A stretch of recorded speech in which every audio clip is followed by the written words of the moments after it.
ChatGPT, where Grammarly offers expert writing suggestions. For something generic that everyone gets while you type in real time. No need to copy paste. You can use it across 100,000 apps and websites. It's not just a spelling or grammar checker. Grammarly is an AI writing tool that helps you in any situation. That was my face. Really, Aya.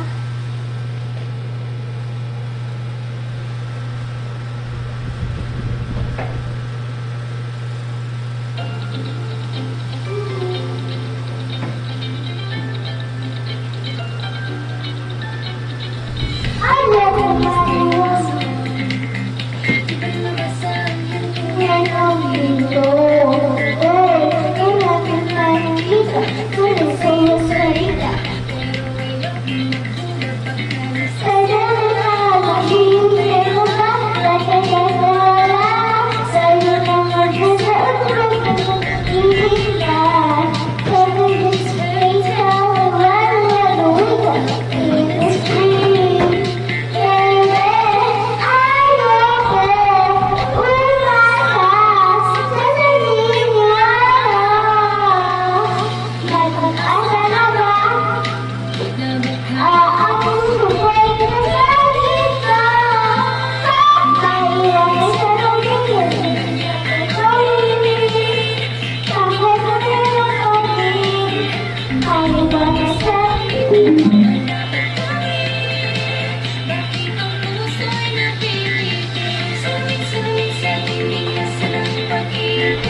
Bye.